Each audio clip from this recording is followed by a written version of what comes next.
Paterno came up and said he's going to get the academic help. As a matter of fact, it turned out to be Mrs. Paterno is a full professor. And in all modesty, again, we're here in Summers at your beautiful home in Summers, and there is a Jim Kennedy room. And if memory serves me correctly, you were his best man.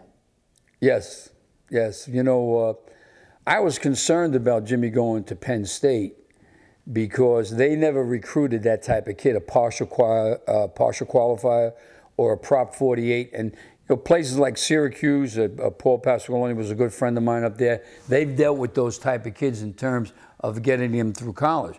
So I had a concern with Jimmy with about 780 on the college boards, sitting next to a kid that had 1,300 on the college board, how he was going to get through. And the recruiter, you know, I said, give me a plan. And what's the plan? And he said, don't worry, we'll take care of that. I said, no, he's not coming. We're not signing.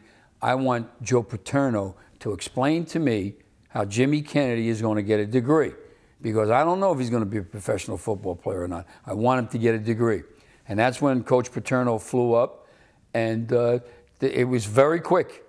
Coach Paterno said, is he a good kid? I said, he's the best kid you're ever going to run into.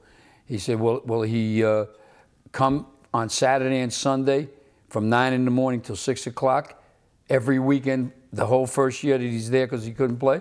I looked at Jimmy. Jimmy said, no problem. He said, okay, well, my wife's going to tutor him. Jimmy Kennedy, who was a special ed student at Roosevelt, graduated from Penn State with a 3.3 index. And I will never forget what Joe Paterno did for him educationally.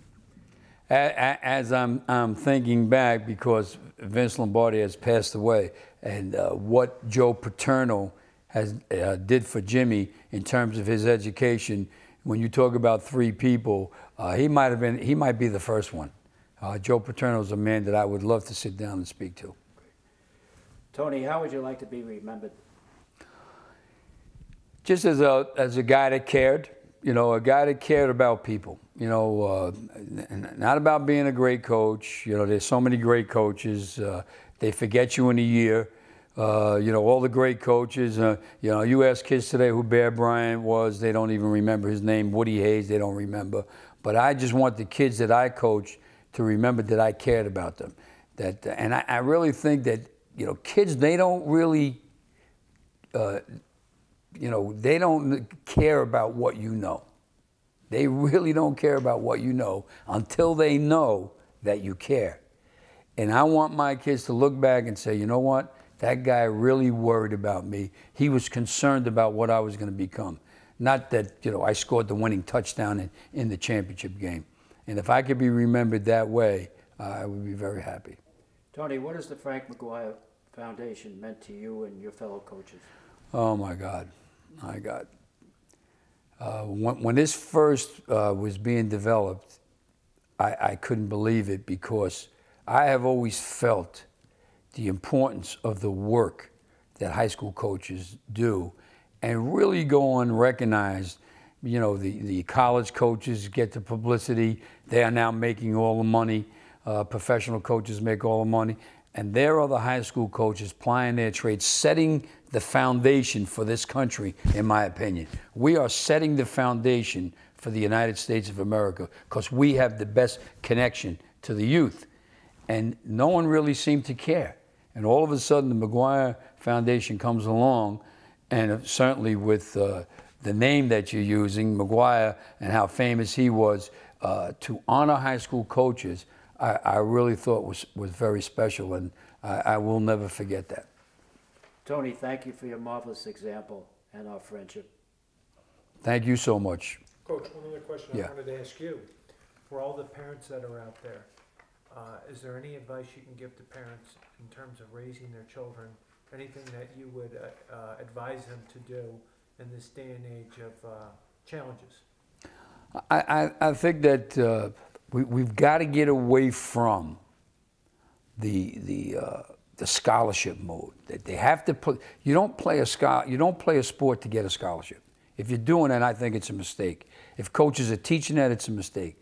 Play a sport as part of your development to become a better person.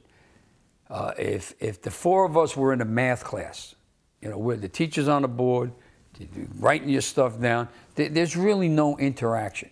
There's no interaction when I'm the center and you're the right guard and we've got to work together. And the things that happen on the athletic field are so important to the development of kids that it's not about specialization and working to become, as I always say, the next Michael Jordan. That's not what it's all about. If that happens, fine. And you don't have to specialize to get that done.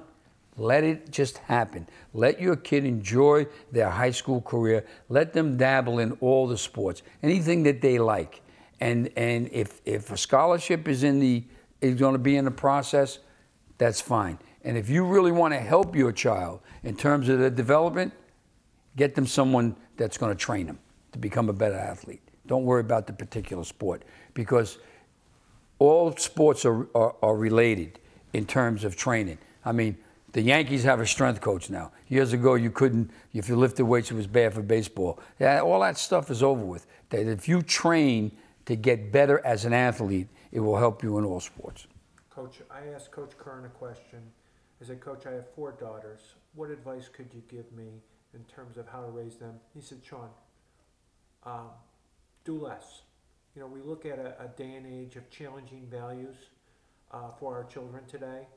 And you have a perfect viewpoint of seeing these kids as they come into school, and for the parents trying to figure out, with all that's going on out there, any observation you can give us would be greatly appreciated. I just think you just gotta let them grow up and enjoy their childhood. And you know, I want my kid to get a 90 in school.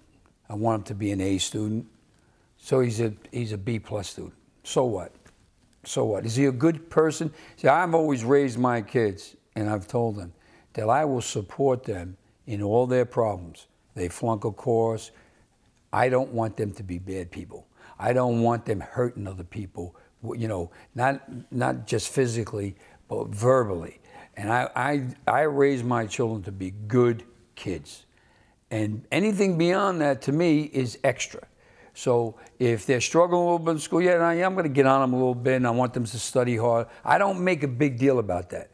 I make the biggest deal in my family is that they better be good people. They better understand to be, you know, we tell our children, when you meet an older person, you go over, you say hello, you shake their hand, you have respect for, you know, you don't look down at older people. You know, you look at them as being very wise and having experience, and you treat them that way.